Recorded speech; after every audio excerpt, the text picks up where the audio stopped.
자, 오늘은 내용이 위치에 따른 오행을 어떻게 해석할 것인가입니다. 그래서 한번 확인을 해보죠. 여러분들은 사주에 어떻게 오행을 갖고 계신지, 그리고 그 위치에 따라서 어떻게 해석을 할 것인지에 대해서 알아보는 시간이다라고 생각해 주시면 되고, 내용 들어가기 전에 좋아요 한 번씩 눌러주시고요. 그리고 구독 안 하셨으면 구독도 좀 눌러주시고요. 네, 그러면 시작 한번 해보도록 하겠습니다. 천간과 지지에 따른 천간과 지지의 위치에 따른 오행 해석 이렇게 하려고 하고요. 자, 일단 모든 내용을 들어가기 전에 우리 자평명리학의 기준 한번 짚고 넘어가 보려고 해요.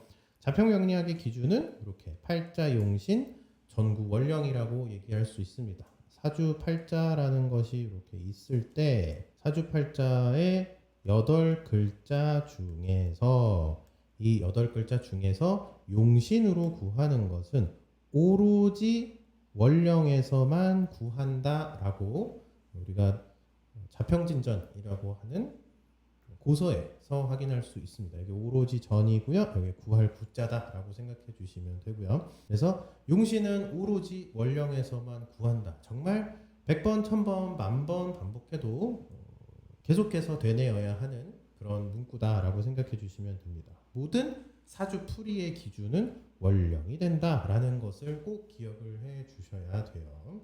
사주풀이 할 때는 항상 기준으로 삼고 사주를 풀이를 하셔야 됩니다. 원령이라는 것을 떠나서는 안 돼요. 그럼 원령이 뭐냐? 원령이라는 것을 어떻게 해석할 거냐? 왜 이렇게 중요한 건데? 라고 생각하실 수 있잖아요. 그래서 그럼 원령이 무엇인지 한번 알아봅시다. 원령이란 각 월별로 해야 되는 임무의 의미를 갖고 있다라고 생각해 주시면 돼요. 월령이에요. 그래서 월별로 임무가 있다. 이렇게 간단하게 생각해 주시면 되고요. 그럼 너무 내용이 혹은 뭔가 어떤 원령, 임무 이런 식으로 단어를 접하면 사람들이 좀 거창해 보이고 굉장히 좀 커다란 어떤 일이 있을 것 같지만 간단해요.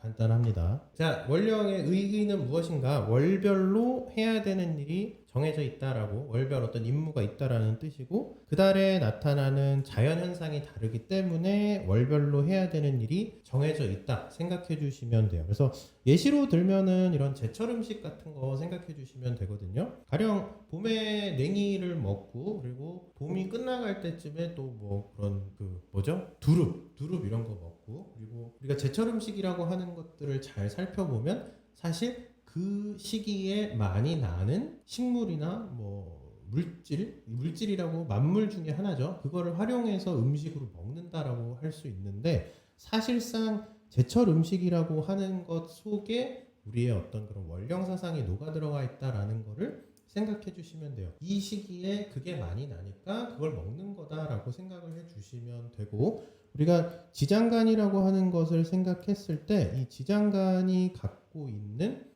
특성, 다시 말해 사람은 이 지장간을 활용하면서 살아간다라고 이야기를 할 때 이 지장간이라고 하는 것을 대표적으로 비유할 수 있는 요소가 제철 음식이라고 생각해 주시면 돼요. 우리 가령 저기 오젠 선생님의 경우에는 프랑스에 계시잖아요. 프랑스는 이 굴 요리가 특히나 이제 석화 이 요리가 굉장히 유명하다고 제가 예전에 대학교 다닐 때 그 불어 수업 들을 때 불어 교수님이 설명을 해주시더라고요. 특히나 프랑스 북부 지방에 석화를 먹는데 그 프랑스 북부에는 이제 또 사과가 그렇게 많이 난대요. 그래서 사과로 스파클링 와인을 만들어서 이 석화랑 같이 딱 먹으면 야 그게 또 그렇게 끝내준다 뭐 이런 얘기를 하더라고요. 근데 이 굴요리는 사실 언제 먹는지 아세요, 여러분?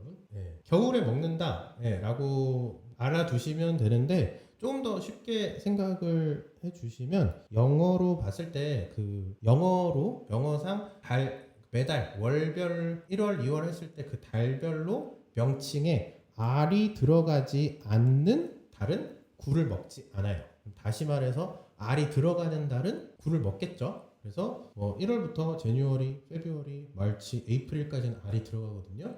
그리고 나서 메이, 준, 줄라이, 어거스트는 안 먹어요. 그 다음에 셉템버, 옥토버, 노벰버, 디셈버는 또 먹습니다. 그래서 5, 6, 7, 8월에는 굴을 안 먹고 나머지 1, 2, 3, 4, 90, 11, 12는 굴을 먹어요. 이 안에도 어떻게 보면 굴을 먹는 철이 있다라는 거를 알 수 있죠. 그래서 지장간을 활용하는 거에 대해서 좀 현대적으로 그리고 생활적으로 그리고 쉽게 이해를 하고자 한다면 내가 제철 음식을 언제 먹는지 혹은 어떠한 음식들을 특정 기간에 먹고 특정 기간에 안 먹는 그런 풍습을 통해서 아, 내가 지장간을 이런 식으로 활용하고 있구나라는 것을 생각해 주시면 돼요. 한편 우리가 또 하나로 생각할 수 있는 건 세시풍속이라는 걸 바탕으로도 원령이라는 개념을 이해를 할 수 있습니다. 여러분 2월달에 2월달에 저기 쥐불놀이 정월 대보름 때 쥐불놀이 하는 거 아시죠? 쥐불놀이 왜 할까요? 쥐불놀이 하는 이유를 아실까요, 여러분? 쥐불놀이를 하는 이유는 실험하려고. 아, 또 왜 그렇게 옛날 그 죄악을 끄집어내고 그러세요? 병충, 병충 뿌여사님 봤는데요. 네, 그쵸. 벌레 알을 죽이기 위함이에요. 이렇게 사람이 여기 이렇게 들고 여기에 그 불덩이를 넣어놓고 막 돌리잖아요. 빙글빙글 돌리잖아요. 돌리면서 돌아다니는 거거든요. 그래서 우리 농사 짓는 예전에는 농경사회였으니까 애들 그 병충해를 없애기 위해서 우리 벌레가 알을 까놓은 상태에서 그 알이 부화를 하면 농경 사회 때는 그 농작물이 굉장히 피해를 많이 입으니까 어떻게든 병충해를 옮길 수 있는 그런 벌레들을 제거를 해야 되는데 농경사회에서는 노동력이 곧 재산이고 인력이 곧 재산이니까 애들을 어떻게든 활용을 해보자 그런 생각이 든 거죠. 그래서 니들 여기다가 불 넣고 돌리면서 돌아다녀 이렇게 정월 대보르면 그런 거 하는 거야. 일단 일종의 그런 정화의 의미도 있으면서 그러니까 뭔가 맑게 만드는 정화의 의미도 있으면서 그리고 그때 뭐 부럼도 까먹고 뭐 이러한 일들을 하는 이유가 뭐 여러 가지 세시풍속이라고 얘기를 하잖아요. 근데 말씀하셨던 것처럼 그런 병충해를 없애기 미리 미연에 방지시키고자 벌레들이 까놓은 알을 제거하는 데 쥐불놀이의 목적이 있습니다. 그래서 애들 보고 돌리면서 놀아다녀라 이렇게 한 거죠.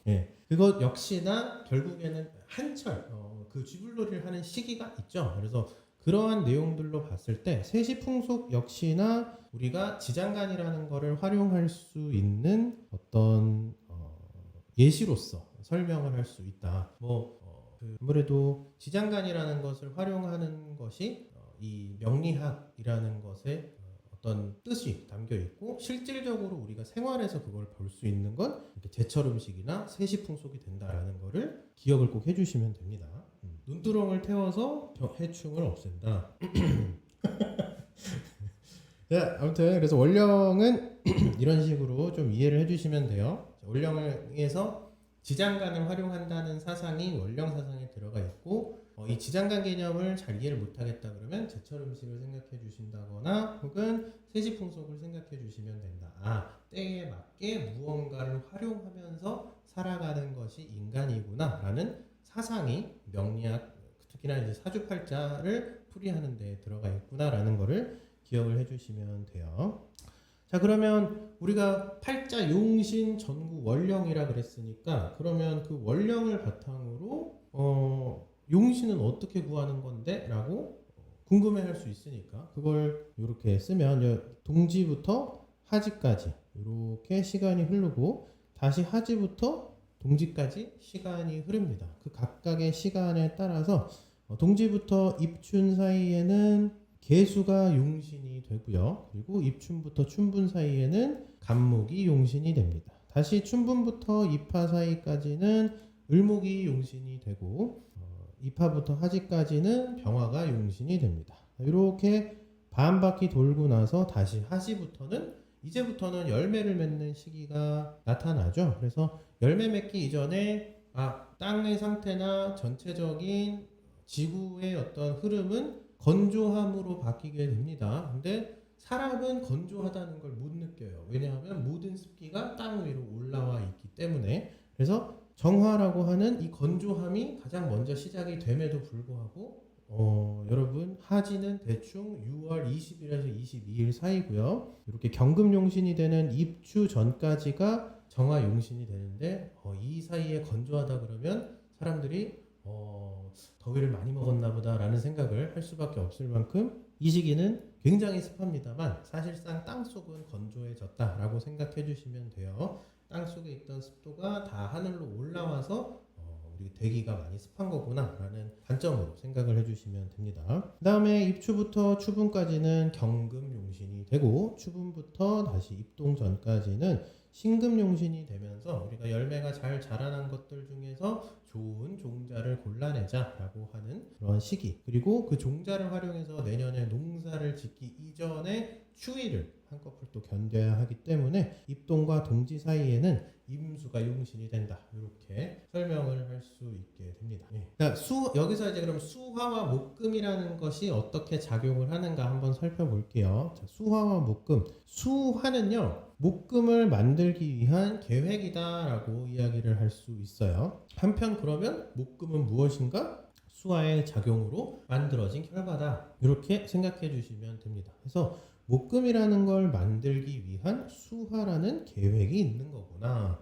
이게 잘 이해가 안 되시면 이렇게 이 원판에서 다시 한번 보시자고요. 처음에 이렇게 목이라는 것을 만들기 위해서 습도라는 게 필요했고, 그리고 열기라는 것이 계속해서 가해지면서 습도가 충분히 제공이 되면 목이 만들어진다 라는 개념으로 한번 설명을 해볼 수 있고요. 추위라는 것을 대비하기 위해서 좋은 결실을 만들어내야 한다. 그러므로 정화라고 하는 것으로부터, 다시 말해 건조함이라는 것을 이제는 잘 활용을 하여 결과물이라는 것을 만들어 보자. 특히나 생존을 위한, 먹고 살기 위한 결과물을 만들어 보자 하는 것이 경금과 신금이 상징하는 결과물입니다. 간목과 을목이 상징하는 결과물은 인적으로 잘 활용될 수 있는 인적 자원이 되어보자 라는 뜻을 갖고 있고요. 이쪽은 그래서 명예를 좀 더 중시한다 라고 이야기를 할 수 있고, 이쪽은 부를 좀 더 중시한다 라고 이야기를 할 수 있으나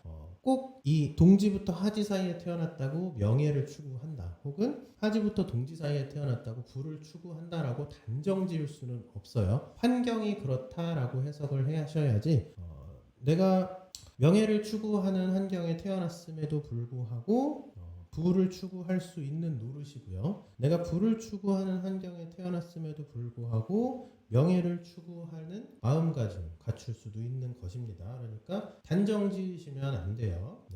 양의 수화, 음의 수화, 이렇게 또 나눠져서 설명을 할 수 있겠죠. 양의 수화는 우리가 병화, 임수, 그리고 음의 수화는 계수와 정화라고 이야기를 할 수 있잖아요. 이 각각이 상징하는 바도 조금은 다르겠죠. 당연히 글자가 다르니까 다른 의미를 당연히 갖고 있겠죠. 한번 살펴보겠습니다. 양의 수화는 어떠한 의미를 갖고 있는가? 목금을 활용할 하나의 목표로서 작용을 한다라고 생각해 주시면 됩니다. 목을 활용할 목표는 병화가 되고요. 금을 활용할 목표는 임수가 됩니다. 그래서 목을 활용하려고 하는 그 어떤 목표로서 설명할 수 있는 부분은 병화가 있을 때라고 생각을 해주시면 돼요. 한편 내가 만약에 금을 갖고 있는데 임수도 있다 그러면 나는 그 금을 최대한 어떻게든 활용을 해보겠다라는 생각을 갖고 있는 사람이구나 라고 생각해 주시면 돼요. 여기에 음의 수화는 어떠한 의미로 작용을 하는가 라고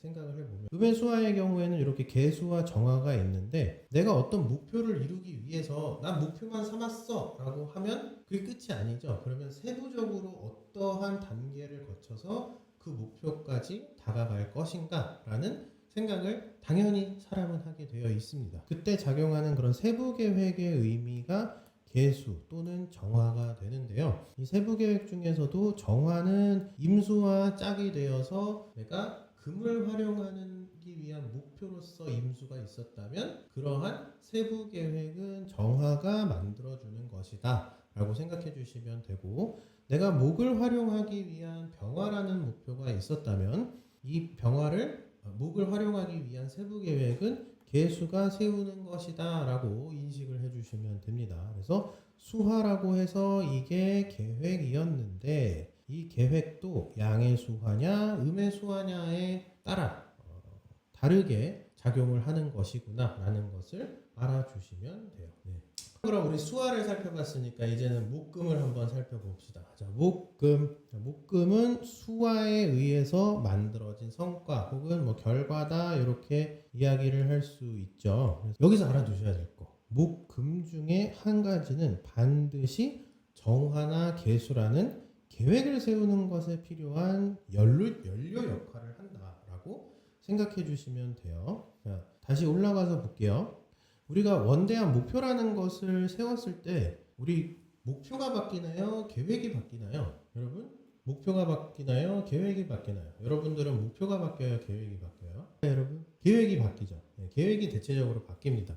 목표라고 하는 것은 크게 잘 안 바뀌어요. 왜냐하면 내가 어떠한 무언가를 활용하기 위한 가장 핵심이 되는 부분이 되기 때문에 목표는 웬만하면 안 바뀌고 그 목표를 이루기 위해서 상황에 따라 계획이 바뀌는 거다라고 인식을 해 주시면 돼요. 네, 그러면 이 목금을 만들기 위한 계획을 잘 살펴보시면 이 계획에 대해서 그 계획을 꾸준히 바꾸고 유지시켜주기 위한 요소로서 작용하는 것이 사주 내에 존재한다라고 생각해 주시면 됩니다.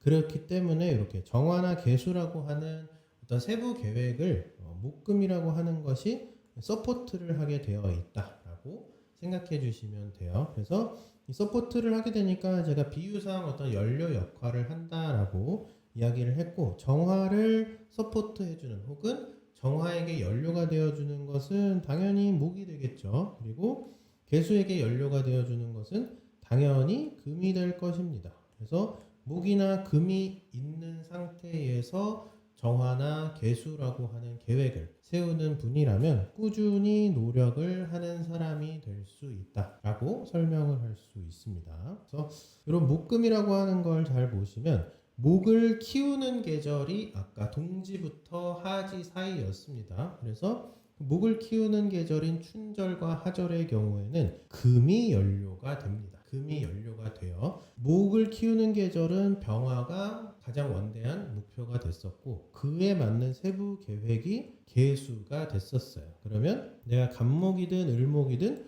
무언가를 키우게 되겠죠. 이때 여기 화가 있고 수가 있고 목이 있으면 뭐 하나 비어 있잖아요. 그러니까 금이 결국에는 수를 생해주는 어떤 연료 역할을 하게 되고 그렇기 때문에 신금이나 경금이 어떤 연료로서 작용을 하는 역할을 한다라고 설명을 할 수 있습니다. 그래서 금이 연료니까 금이 있는데 춘절이나 하절에 태어나신 분이다라고 하면 꾸준히 노력하는 태도를 갖추고 있다라고 설명을 할 수 있겠죠. 근데 이 경금이나 신금이 천간에 있는가 혹은 지장간에 있는가에 따라서 당연히 해석은 달라질 것입니다. 한편 금을 만드는 계절이다 라고 얘기를 할 때는 추절과 동절이 되겠죠.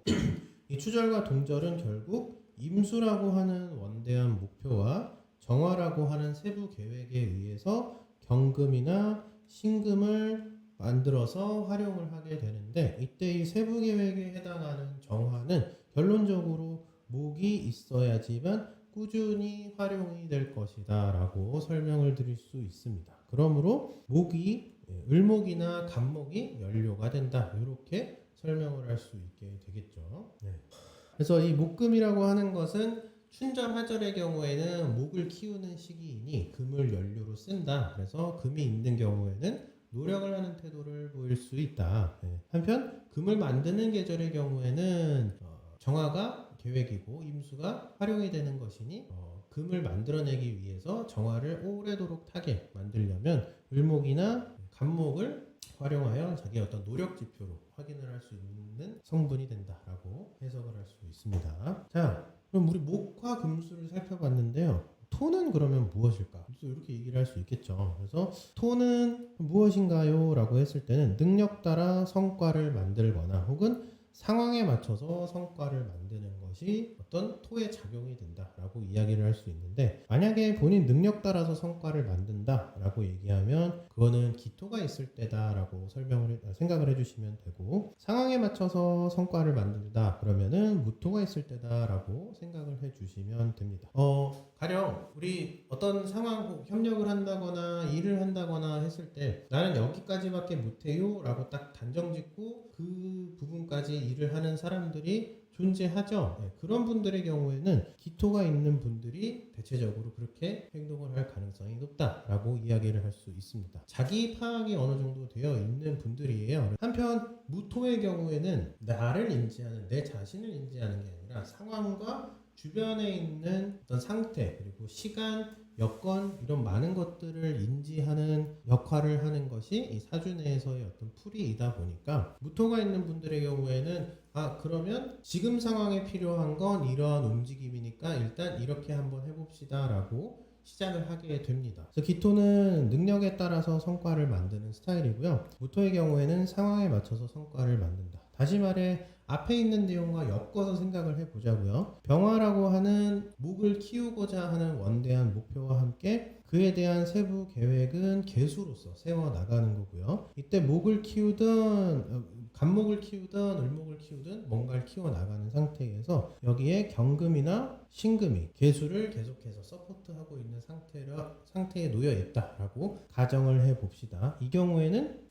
기토가 있는 경우에는 이렇게 목을 키우는 과정 속에서도 내 능력에 맞게 목을 키워나가겠다라고 해석을 할 수 있게 되겠죠. 만약에 여기에 무토가 들어갔다라고 한다면 지금 상황과 세상에 맞춰서 내가 목을 키워내겠다라고 설명을 할 수 있는 요소가 됩니다. 같은 원리로서 똑같이 금에도 한번 적용을 해봅시다. 임수의 경우에는 금을 만들어내기 위한 원대한 목표가 되고요. 그에 맞게 정화는 이 금을 만들기 위한 원대한 목표의 세부 계획이 됩니다. 이때 경금이든 신금이든 뭔가를 만들어내게 되는 것이 정화와 임수를 통해 금을 만들어내는 과정이고요. 여기에 간목이나 을목으로서 정화를 계속해서 타오를 수 있게 서포트를 한다면 내가 금이라고 하는 성과를 만들어내기 위한 꾸준한 노력을 하게 된다. 이렇게 설명을 할 수 있게 돼요. 이때 만약에 기토라는 것이 이 오행들과 배합이 되어 있다 그러면 내 능력에 맞게끔 금이라고 하는 결실을 만들어 간다.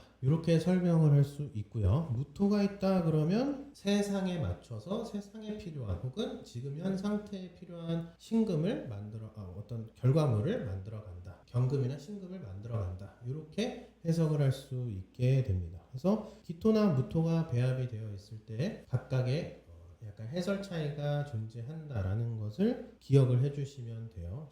자, 한편 그러면 우리 이제 수화, 목금, 토에 대해서 알았고요. 그 다음에 알아야 될 게 여러분 우리 위치에 따라서 어떻게 해석할 거냐라고 생각을 해봤으니까 천간과 지장간에 따른 어떤 해석법을 한번 알아보자고요. 천간에 있으면 우리 어떤 식으로 인지를 하는 것인가? 자신이 의식적으로 뭔가를 하게 된다라는 것으로 풀이를 해주시면 돼요. 천간은 여러분 우리의 생각과 같다라고 이해를 해주시면 됩니다. 그렇기 때문에 천간에 내가 어떤 요소가 있다 그러면 내가 의식적으로 뭔가를 하려고 한다. 내 머릿속에 만약에 수화가 천간에 있다 그러면 내 머릿속에 자꾸 계획을 세우거나 목표를 이루려고 하는 것이 머릿속에 들어가 있는 것과 같아요. 그래서 의식적으로 자꾸 이거 계획을 세워야 되는데 이거 목표를 잡아야 되는데 계속해서 어떤 그런 계획을 세우고자 하는 태도가 나타날 수 있다. 한편 목금이 만약에 천간에 들어가 있다 그러면 뭔가 열심히 노력을 해야 되지 않을까, 그리고 뭔가 성과를 내야 되지 않을까라고 하는 스트레스에 자꾸 시달릴 수도 있다. 만약에 토가 천간에 있으면 이거 나한테 맞아 안 맞아? 이거 지금 이 상황에 맞아 안 맞아? 라고 이야기를 할 수 있게 되겠죠. 그걸 의식적으로 자꾸 생각하는 거예요. 지금 이 상황에는 저걸 하기 위해서 내 능력은 얼만큼이 되는가? 지금 이 상황에는 저걸 목표를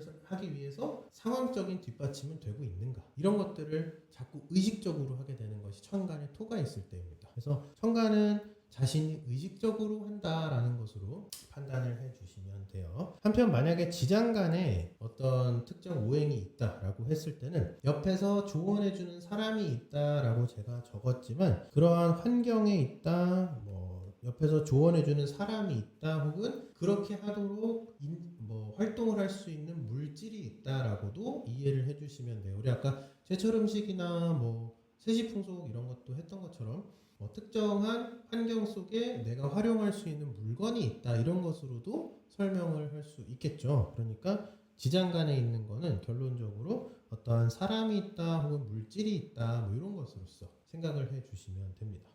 이제는 이거 실제 한번 적용해 봐야죠. 그죠? 그렇죠? 실제 적용해 봐야 되겠죠?